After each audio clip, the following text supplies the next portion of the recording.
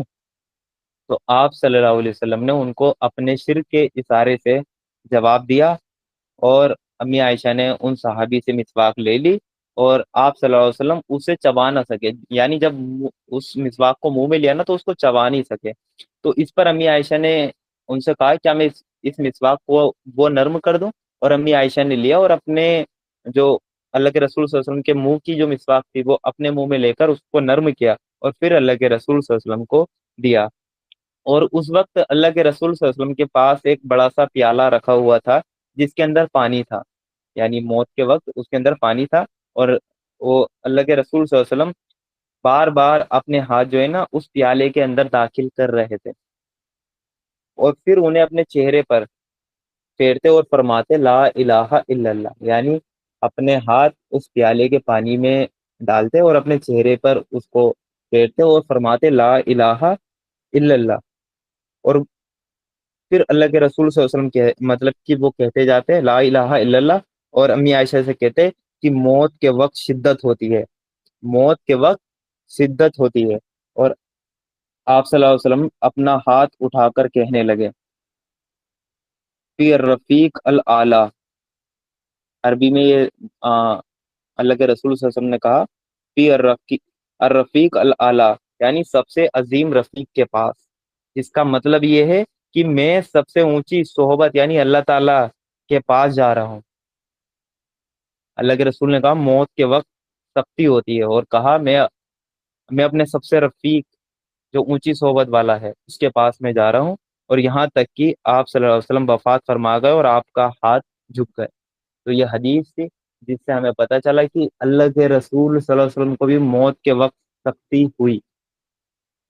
تو ہم یہ جملہ نہیں بول سکتے کہ آپ مومن ہیں تو آپ کو موت کے وقت کچھ بھی سختی نہیں ہوگی۔ جب اللہ کے رسول صلی اللہ علیہ وسلم کو سختی ہوئی تو دنیا میں کوئی ایسا انسان نہیں ہے کہ اس کو موت کے وقت سختی نہیں ہوگی۔ تو ہمیں موت سے کہ گھبرانا چاہیے کہ اس کی سختیوں سے ہمیں کہ اللہ تعالی ہمیں اپنی پناہ میں رکھے۔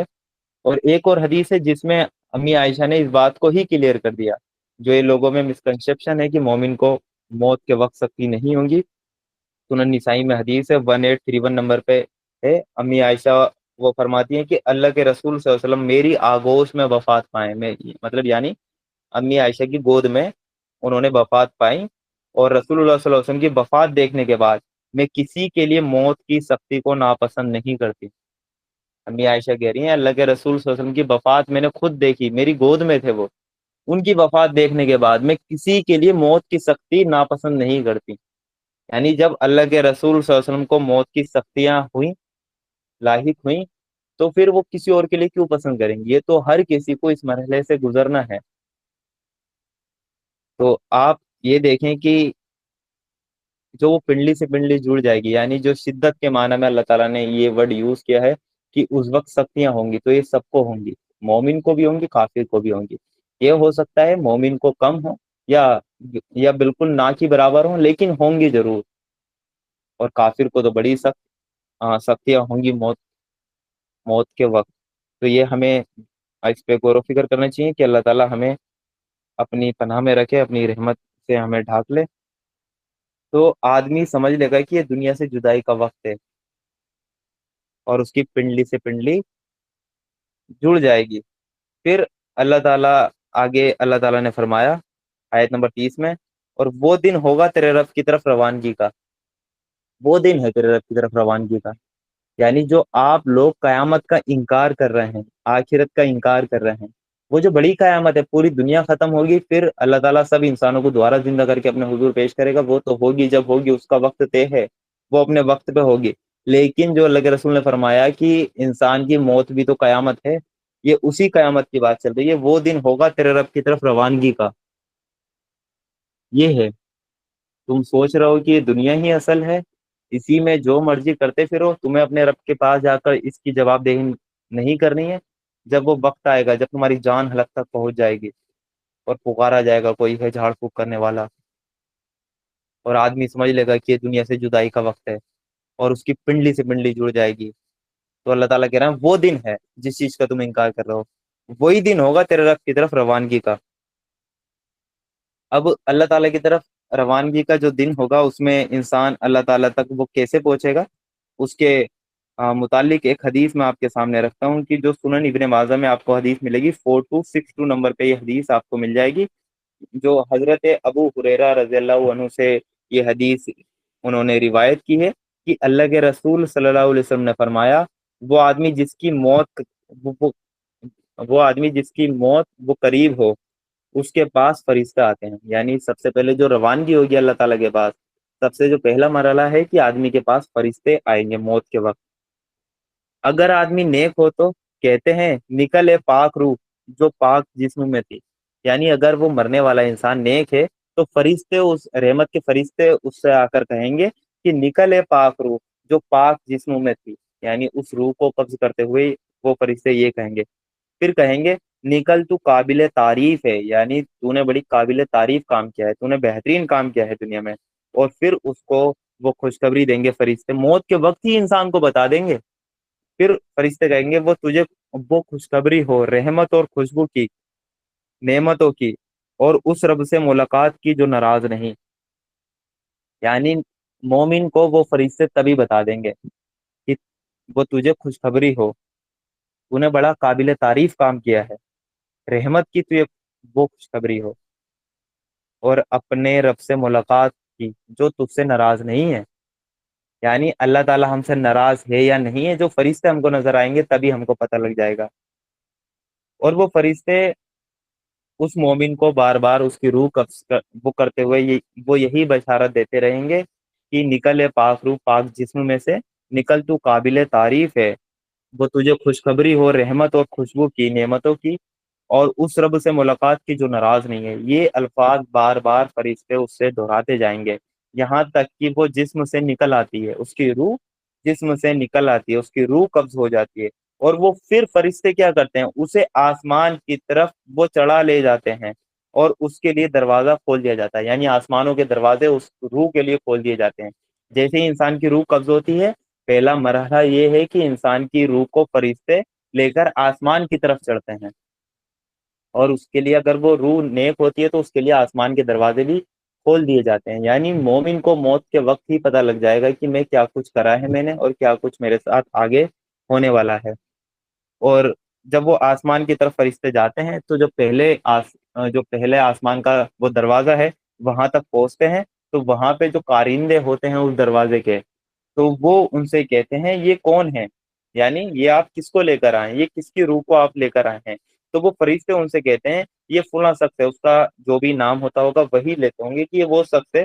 تو پھر تب کہا جاتا ہے وہ خوش آمدید، یعنی وہ فرشتے کہتے ہیں کہ خوش آمدید، ان فرشتوں کو پتا ہوتا ہے یہ فلاں شخص تو بڑا نیک تھا، تو ان کو فرشتے ویلکم کرتے ہیں، اس روح کو، جو نیک روح ہوتی ہے اس کا پہلے آسمان پہ ویلکم ہوتا ہے، اور پھر اس سے جو فرشتے ہوتے ہیں وہ کہتے ہیں پاک روح جو پاک جسم میں تھی داخل ہو جا، تو قابل تعریف ہے، اور تجھے خوشخبری اور رحمت اور خوشبو کی اور اس رب سے ملاقات کی جو ناراض نہیں ہے۔ یعنی وہ فرشتے بھی جو پہلے آسمان پہ ہوتے ہیں اس کو یہی وہ خوشخبری دیتے ہیں، اور اسے مسلسل اسی طرح کہا جاتا ہے یہاں تک کہ اسے لے کر اس آسمان تک پہنچتے ہیں جس پر اللہ کی پاک ذات ہے، اللہ تعالیٰ تک اس نیک روح کو لے کر جایا جاتا ہے۔ یہ ہے وہ دن ہوگا تیرے رب کی طرف روانگی کا، ایسے ہوگی مومن کی روانگی، خوش آمدید کرتے ہوئے۔ سات آسمان ہیں، ساتوں آسمانوں پر، ہر آسمان پر ایک دروازہ ہے، اس دروازے پہ فرشتے معمور ہیں۔ جب معراج کا واقعہ تھا اس کی تفصیل میں ہم نے دیکھا تھا کہ اللہ کے رسول صلی اللہ علیہ وسلم ہر آسمان کے دروازے پہ جاتے تھے، وہاں ان کو ایک نبی بھی ملتے تھے، اور وہ فرشتے بھی ملتے تھے جو ان کی حفاظت میں معمور تھے۔ تو وہ فرشتے ان کا ویلکم کرتے ہوئے، یعنی مومن کی جو روح قبض ہو رہی ہے نا، ایک ویلکم کرتے ہوئے وہ اپنے رب سے ملاقات کے لیے جا رہی ہے۔ جیسے ہم دنیا میں دیکھتے ہیں نا کہ کسی کے لیے ریڈ کارپیٹ بچھا دیا، سب کی نگاہیں اسی کی طرف جمی ہوئی ہیں،